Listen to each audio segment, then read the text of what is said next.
एक आदत सी हो गई है हमारी इस समाज की, बहुत सारे लोगों की, इंक्लूडिंग अस। हम लोग भी वैसा ही कर रहे हैं आजकल। हम सच को खोजते नहीं हैं, हम सच पे सुन के विश्वास करते हैं। जैसे एक उदाहरण इसका ये है, कल हमने सुना कि जब इंडिया एक आपदा पैंडेमिक के बीच में था तो सरकार ने 6.5 करोड़ वैक्सीन दूसरे कंट्रियों को एक्सपोर्ट कर दिया। कल हम वो मान बैठे कि हाँ बहुत बड़ी गलती हुई, हमारे यहाँ खुद के लिए वैक्सीन नहीं थी और हमने दूसरों को वैक्सीन दे दी। आज उसको क्लैरिफाई करने सरकार की तरफ से लोग आए, प्रेस कॉन्फ्रेंस हुई, उसमें हमें ये बताया गया कि वैक्सीन्स क्यों दी गई। कुछ वैक्सीन्स तो दे दी गई एज अ ग्रांट हमारे पड़ोसी देशों को, क्योंकि हमें उनसे रिश्ता बना के रखना है। कुछ वैक्सीन्स हमने बेची हैं, कुछ वैक्सीन्स हमारी बेची गई हैं, कॉमर्शियली सोल्ड हुई हैं। तो आज हमें लग रहा है कि हाँ ये एक तरह से एक कर्टसी थी, एक तरीका था डिप्लोमेसी बनाने का, और डिप्लोमेसी नहीं बना के भी दूसरों की मदद करने का, जो इंडिया का कल्चर है, जो हमारा ट्रेडिशन है। तो कौन सा सच है? ये सच डिवाइड क्यों हो रहा है इंडिया में?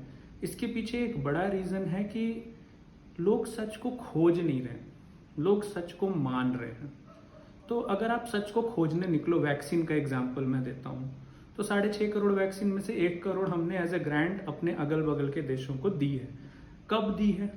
जनवरी से मार्च के बीच में दी है, या फिर कमिटमेंट उस समय हुआ था। और अगर आपने कुछ कमिट किया है तो यू शुड डिलीवर, राइट? इतना तो बनता है कि अगर मैंने कुछ कमिट कर दिया है, being this big a country और वर्ल्ड लेवल पे अब हम जहां पहुंच रहे हैं, हमें देना चाहिए। 26 अप्रैल को हमने लास्ट वैक्सीन डिलीवर की है। अब यहाँ मुद्दा आता है कि 26 अप्रैल को इंडिया की हालत बहुत खराब थी, हम उस समय वैक्सीन क्यों डोनेट कर रहे थे? तो एक बात बताओ, जनवरी में जो भारत का सिचुएशन था, हम में से कितने लोगों ने उस टाइम कोविड अप्रोप्रिएट बिहेवियर रखा? हम में से कितने लोगों ने उस टाइम ये माना कि नहीं सेकेंड वेव आएगी? तो सरकार अंतर्यामी नहीं है कि वो समझ ले कि सेकेंड वेव आएगी। और ऐसा नहीं है कि भारत में वैक्सीन बंद करके फॉरेन को वैक्सीन दिया जा रहा था। भारत में भी वैक्सीन मिल रहे थे लोगों को, वैक्सीनेशन की अच्छी खासी स्पीड थी। हमें पता है कि 135 करोड़ लोगों को वैक्सीनेट करना एक दिन का काम नहीं है, या 10 दिन का काम नहीं है, या 50 दिन का काम नहीं है, मान लिया इस बात को। लेकिन सरकार ने गलतियां भी की हैं। गलतियां कैसे की? कि पहले तो अलग अलग स्टेट्स में वैक्सीन वेस्ट हुए हैं।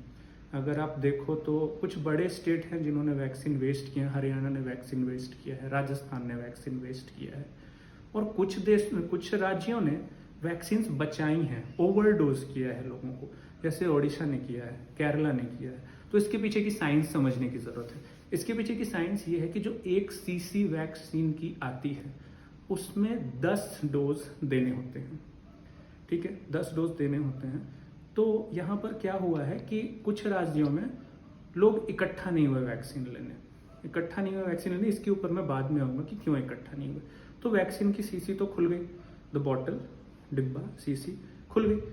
5 लोगों ने वैक्सीन लिया, बाकी 5 क्या करें? उसको स्टोर नहीं कर सकते, तो उसको डिस्कार्ड करना पड़ा, वेस्ट करना पड़ा। अब उन राज्यों की बात करते हैं जिन्होंने वैक्सीन को ओवर यूज किया। कैसे किया? कि एक डिब्बी को अगर आप प्रॉपरली यूटिलाइज करो तो 11 वैक्सीन के शॉट्स उससे निकल सकते हैं। ये प्रूफ किया है ओडिशा और केरला ने। There might be other states, but इन दोनों का डेटा मेरे पास है, तो मैं इन दोनों की बात करूंगा। तो यहाँ पर देखो, हम आपस में ही वैक्सीन वेस्ट कर रहे हैं और वैक्सीन अंडर ओवर यूटिलाइज कर रहे हैं। तो हमने कुछ वैक्सीन बाहर दे दी, इसमें कोई बुराई नहीं थी। बुराई किस चीज में है? बुराई इस चीज में है जैसे हमने अपने देश में वैक्सीनेशन को प्रोसेस कराया। हमने 16 जनवरी को वैक्सीन देना स्टार्ट किया और हमने कहा सबसे पहले हमारे फ्रंटलाइन वर्कर्स, हमारी army and stuff, they should get the vaccine. उसके बाद हमने 31 मार्च तक 60+ लोगों को वैक्सीन दिया। 31 मार्च को हमने बोला आज से 45+ लोग वैक्सीन ले सकते हैं, एंड देन 1 मई को हमने बोल दिया आज से 18+ ले सकते हैं। तो ये एस्टिमेट कैसे आया? ये हमने कैसे सोच लिया कि 1 महीने में हम सारे 45+ को वैक्सीनेट कर देंगे, मार्च के महीने में, अप्रैल के महीने में हम वैक्सीनेट कर देंगे उनको, और मई से हम 18+ को वैक्सीन देना शुरू कर देंगे। तो this is something which is very unplanned, और ऐसा नहीं होना चाहिए।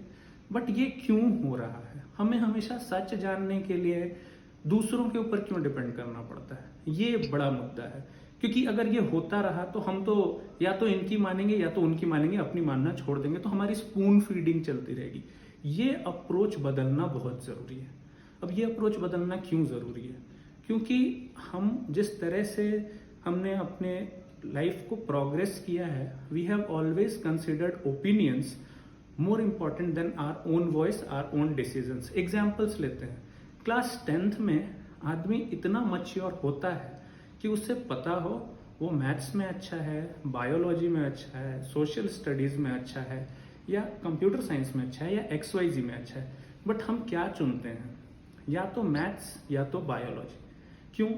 क्योंकि हमें बताया जाता है कि मैथ्स ले लो, तुम्हारी मैथ्स में अच्छे मार्क्स आए हैं, साइंस ले लो, तुम्हारे साइंस में अच्छे मार्क्स आए हैं। और 10th के बाद अगर हम कहते हैं कि नहीं, हमें साइंस नहीं पढ़ना है, हमें कुछ और पढ़ना है, then we are not considered very bright and to have a bright future, right?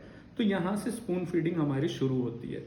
उसके बाद बात आती है, मैं इंजीनियर हूँ तो मैं इंजीनियरिंग स्ट्रीम की बात करूँगा कि हमने इंजीनियरिंग कहाँ से करनी है। हर बच्चा, इंडिया में हर बच्चा जो मैथ्स लेके पढ़ता है वो IIT के फॉर्म्स जरूर भरता है।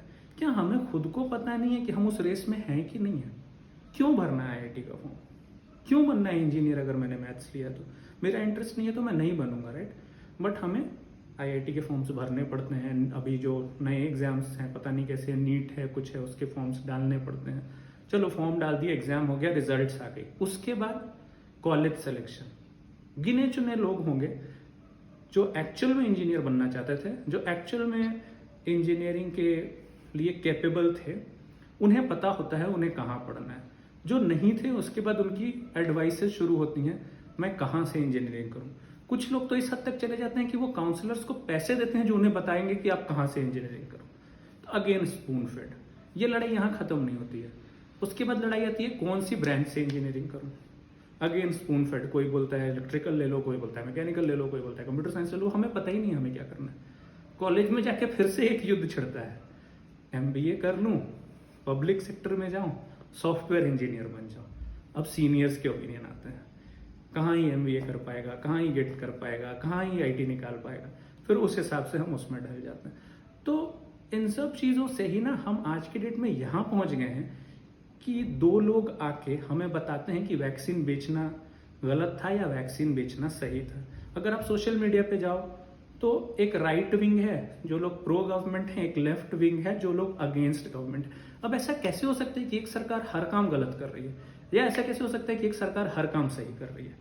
ये स्टैच्यू ऑफ यूनिटी बनाना सही था कि गलत, हमें सोशल मीडिया ने बताया, राइट? इंडिया में बुलेट ट्रेन होनी चाहिए कि नहीं, सही है कि गलत, हमें सोशल मीडिया बता रहा है। वैक्सीन बाहर भेजनी चाहिए कि नहीं, हमें सोशल मीडिया बता रहा है। यही सोशल मीडिया और यही लोग जब वैक्सीन आई थी तो हमें डरा रहे थे, मत लो मत लो मत लो। आज यही सोशल मीडिया और यही लोग हमें बता रहे हैं वैक्सीन नहीं है तो आप नहीं ले पाओगे। आप समझ रहे हो बात को? तो हमारे कंसाइंसेस क्यों नहीं जाग रहे हैं? हम खुद से क्यों नहीं सोचना चाह रहे हैं कि हमारे लिए क्या सही है क्या गलत है? दूसरी बात जो सबसे जरूरी है हमारे लिए वो है कि हम एक डेमोक्रेटिक कंट्री हैं। हम सरकार चुनते हैं, सरकार हमें नहीं चुनती है। तो जो ये रैलियां होती हैं इलेक्शंस के पहले, क्योंकि अभी रैली का मुद्दा भी गर्म है, उसमें लोग ये क्यों बताते हैं कि आज की सरकार है वो फेलियर है, जो भी ऑपोजिशन वाले होते हैं। और सरकार ये क्यों प्रूफ करती है कि जो आएगा वो फेलियर होगा? हम ये क्यों नहीं एक्सपेक्ट करते हैं, या फिर हम ये क्यों नहीं पूछते हैं? आप अपना मैनिफेस्टो उठाइए जो आपने पिछले चुनाव में जारी किया था और बस बता दीजिए इसमें से क्या क्या आपने कर दिया। अगर आप नहीं जीते थे तो आप ये बताइए कि दूसरी जगह जहां आपकी सरकारें हैं उनके मैनिफेस्टो से कितने काम पूरे हुए हैं। हमें नहीं सुनना है कि दूसरी सरकार की क्या नाकामियां हैं और आपकी सरकार की क्या खूबियां हैं। हमें ये जानना है आपने क्या काम किया और सामने वालों ने क्या काम किया। तो ये अप्रोच अपनाओ, खुद से डिसाइड करो कि क्या सही है क्या गलत है, rather than finding a easy solution and getting opinions from someone else। ये बहुत जरूरी होने वाला है। अगर हमें इस देश को सही रास्ते पे लाना है तो हम ही कर सकते हैं। हम जिनको चुन के लाएंगे वो देश चलाएंगे। उनकी कुछ नीतियां सही होंगी, कुछ गलत होंगी। तो हमें अपने आप को इस बेसिस पे नहीं बांटना है कि या तो हम राइट विंग हैं या तो हम लेफ्ट विंग हैं। हम कोई विंग नहीं है, हम अपने बारे में सोचेंगे, हम इस देश के बारे में सोचेंगे और फिर हम लोगों को चुनेंगे। तो my take on sending vaccination out of India is it's a 50-50 thing.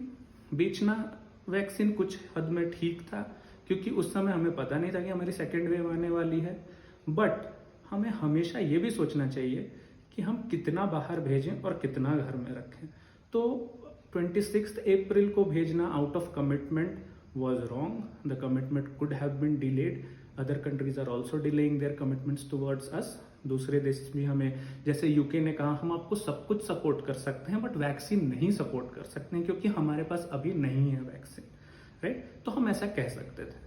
तो दैट्स वेयर आई कंक्लूड। मेरे पास मैं किसी भी चीज़ में एक हार्ड लाइन नहीं ड्रॉ करना चाहता हूँ। जहाँ नहीं ड्रॉ होना चाहिए, जहाँ होना चाहिए डेफिनेटली कीजिए, आप भी कीजिए, बट अपने ऊपर कॉन्फिडेंस रखिए। अपने अपने किसी भी एक टॉपिक पे थोड़ा रिसर्च हम कर लेंगे, हमारे पास डॉक्यूमेंट्स हैं, हमारे पास ऑफिशियल डेटा है, उस पर ट्रस्ट कीजिए, रादर देन किसी के ट्वीट, किसी के पोस्ट या किसी के वीडियो पे।